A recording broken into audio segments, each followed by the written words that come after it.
What do you want to say to Turkish people? I want to say hello, how are you? Merhaba, Turkish merhaba. Merhaba. Merhaba Türkiye. Merhaba Türkiye.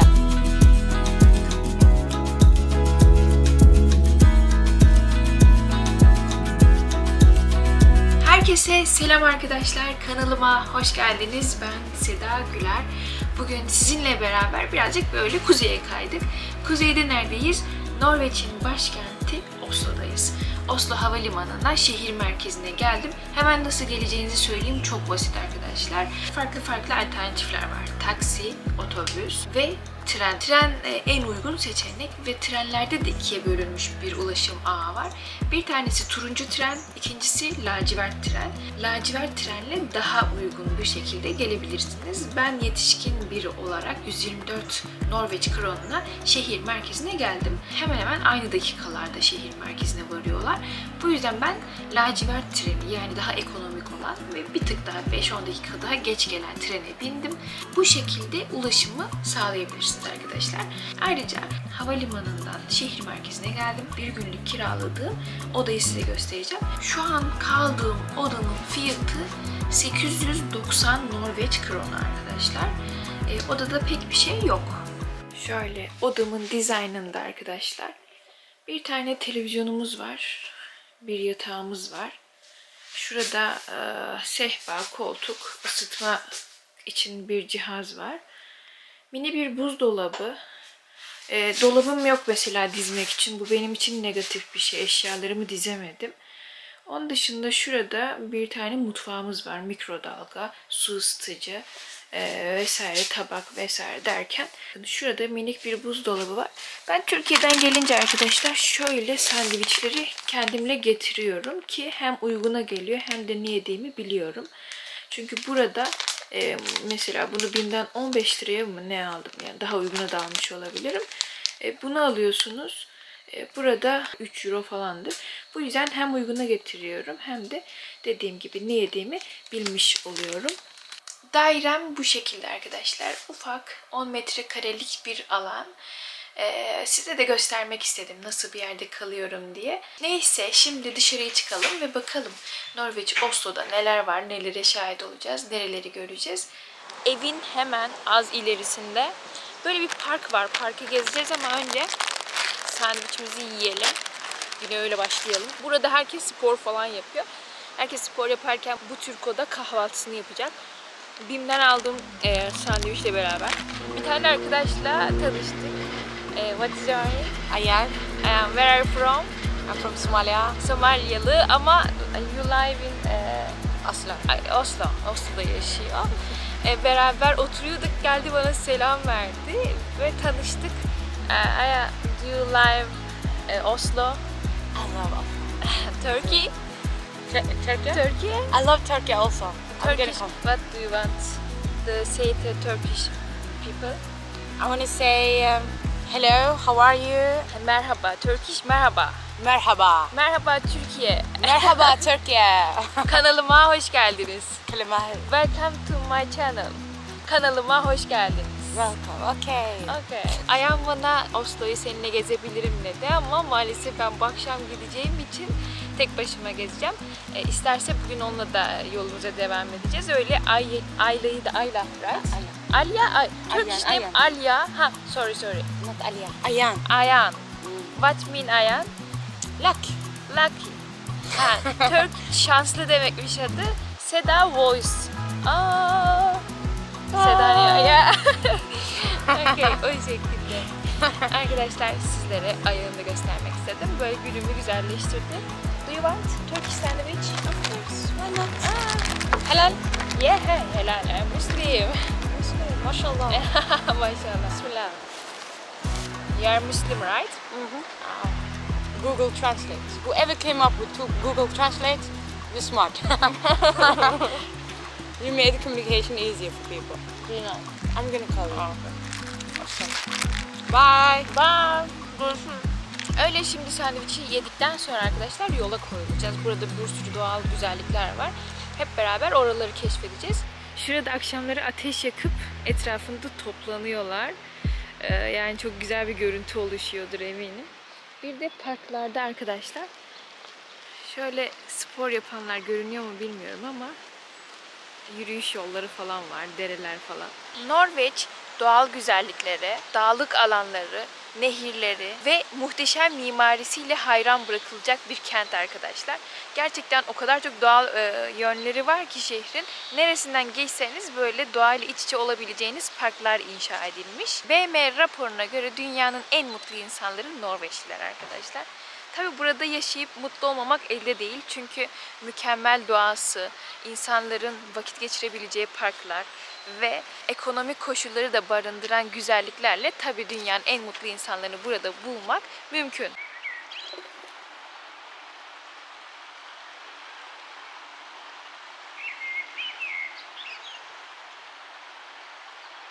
Finlandiya, İsveç ve Rusya'ya komşu olan bu ülkenin bir de şeye kıyısı var, Atlas Okyanusu'na. Bu ülkede genellikle Norveççe konuşuluyor. Ana dil Norveççe fakat herkes İngilizceyi çok iyi biliyor. Hatta bazı eğitimciler falan Norveççenin geride bırakılıp yerine İngilizcenin geçeceğinden korkuyorlar.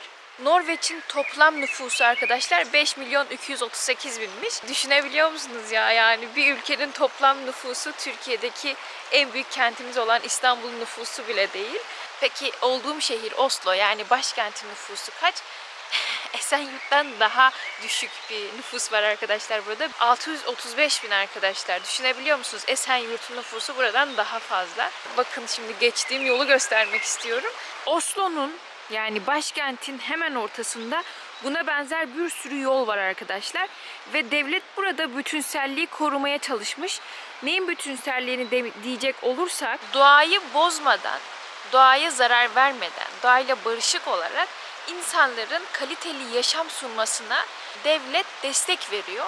Ve bunu nasıl yapıyor? Dediğimiz gibi doğaya hiçbir müdahalede bulunmadan şehrin merkezinde bulunan bu yeri hiçbir şekilde bozmamışlar. Ve bu şekilde insanlara kaliteli bir yaşamın anahtarını vermişler arkadaşlar.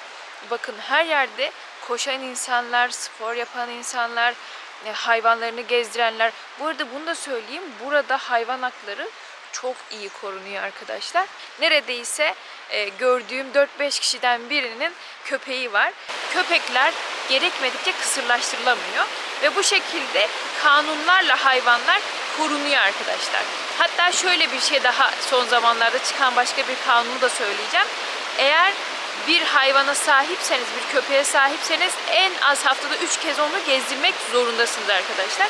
Bu şekilde yasalarla hayvanlar da korunuyorlar. Çok güzel bence. Ben bu şeyi çok beğendim. Şimdi yürüyüşümüze devam edelim arkadaşlar. Bazı yollar irintili çıkıntılı. Bu yüzden birazcık sıkıntılı. Uyumlu oldu ha, kafiyeli. Şöyle gezelim arkadaşlar. Şuraya bakın.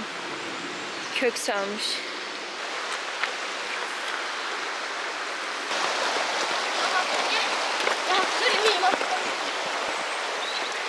Şöyle herkes koşuyor arkadaşlar. Benim de kızların peşine takılıp koşasım geliyor açıkçası. Gerçekten böyle yerlerde insan bunu yapmak istiyor.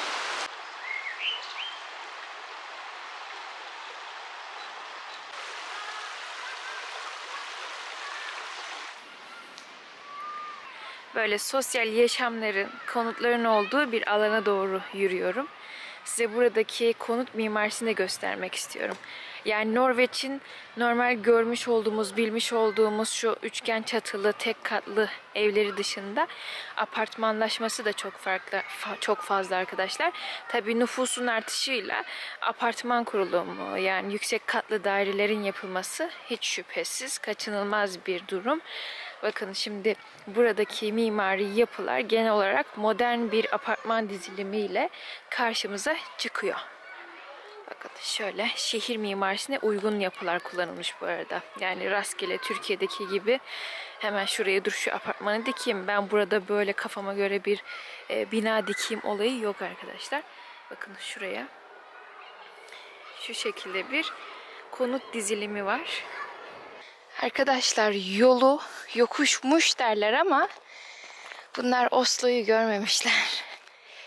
Size bir şey söyleyeyim mi? Her yer yokuş. Bakın. Oslo'daki evlerin çatıları çok dik bir şekilde dizayn edilmiş. Bunun sebebi kışlarının çok çetin geçmesi. Bolca kar yağdığı için karın aşağıya düşüş hızını arttırmak amacıyla eğim fazla arkadaşlar. Herhangi bir sokağa çıkmak için bile şöyle yollardan geçiyoruz arkadaşlar. Oslo'ya geldiğimden beri hiç gezesim yok. Birazcık daha böyle yeşillikte oturup izlemek istiyorum. Ama vaktim yok. Gezmek de istiyorum. Vakti yettiremiyorum. Keşke böyle bir hafta kalsaydım da bol bol oturup insanları izleyebilseydim. Bakın şöyle yolun çıktığı yer birazcık bana nedense Ege tarafını anımsatıyor. Şimdi buradan otobüse bineceğim arkadaşlar. Bu arada burada ev sahibi olmak çok zor. Herhangi bir şahsın burada ev sahibi olması gerçekten güçmüş. Devlet kolay kolay yabancılara ev satışı yapmıyor. Ülkemizde olduğu gibi vatandaşlık vermiyor evi olana. Bu konuda yerlilerin kaldığı evler bu şekilde daha çok tek katlı evler ve dik yamaçlı çatılarla karşımıza çıkıyor. Şehir merkezine geldik. Arkadaşlar bakın hava çok güzel. Burada Oslo'da en çok görmek istediğim yer Oslo Opera binası arkadaşlar. Bakın hemen arkadaki bina Oslo Opera binası.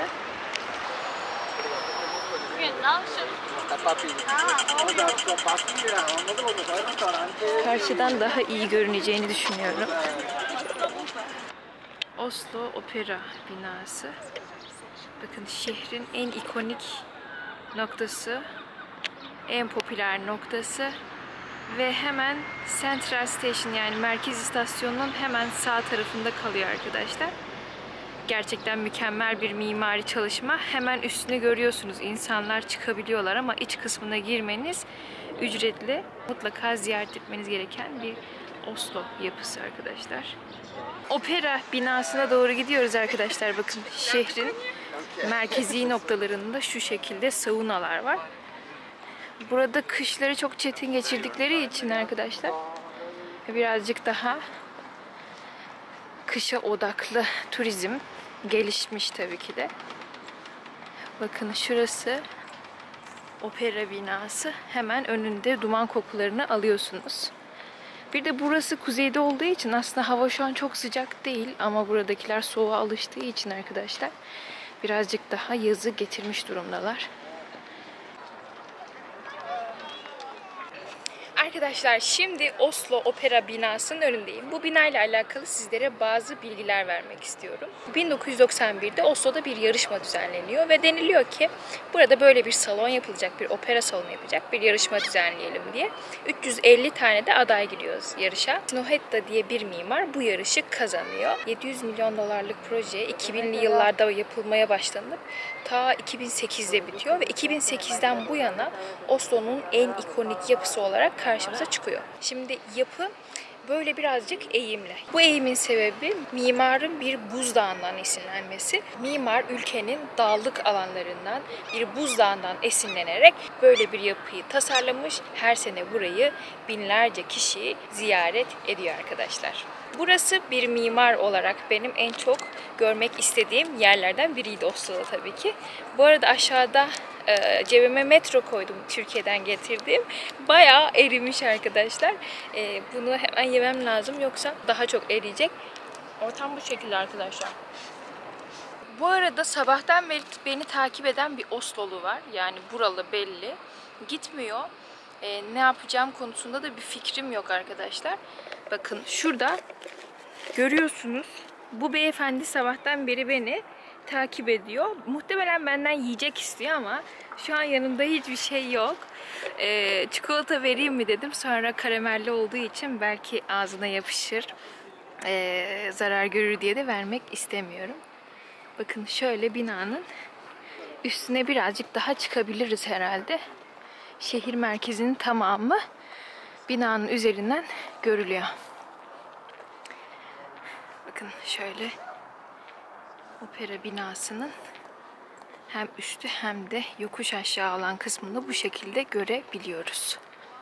Bunu da söylemek istiyorum. Norveç, Avrupa'da bulunan bir ülke olmasına rağmen bir Avrupa Birliği devleti değil. Refah seviyesi çok yüksek derecede olduğu için ne kadar ikna edilirse edilsin bir türlü Avrupa Birliği'ne girmeyi kabul etmiyorlar.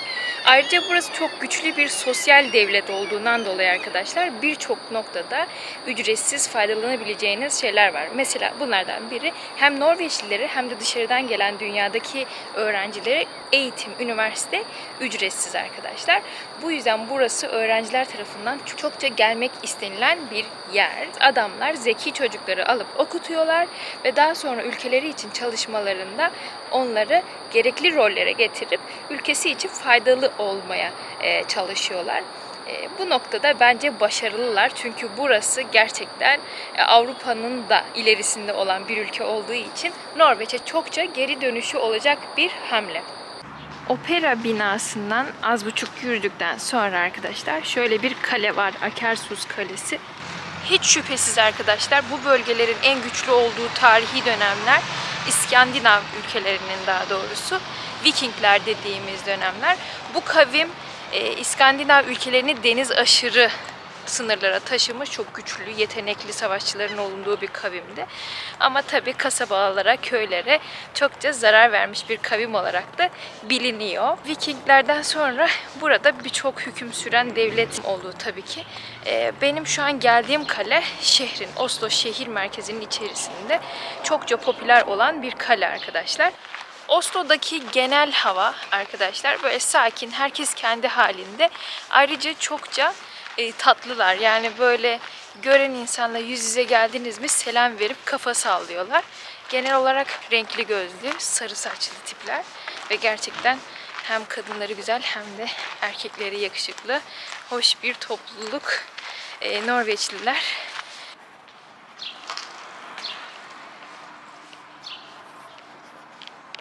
İlerlerken şöyle bol görüntüler görüyoruz arkadaşlar. İnsanlar güneşi buldukları zaman muhtemelen D vitamini almak için bolca güneşleniyorlar.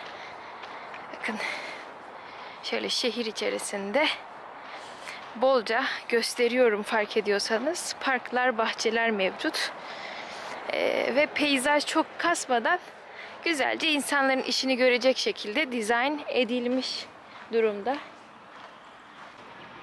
Şimdi kaleye girerken birazcık bilgi verelim.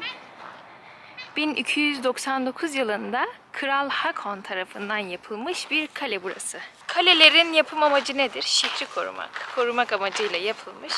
Şehir ile beraber kraliyetin kendisini korumak için de yapılmış bir kale burası arkadaşlar. Bu arada burası hala bir askeri olarak kullanılıyor. Beni birazcık şaşırtıyor çünkü Türkiye'de herhangi bir askeriyenin önünden geçtiğinizde tonca asker oraları koruyor.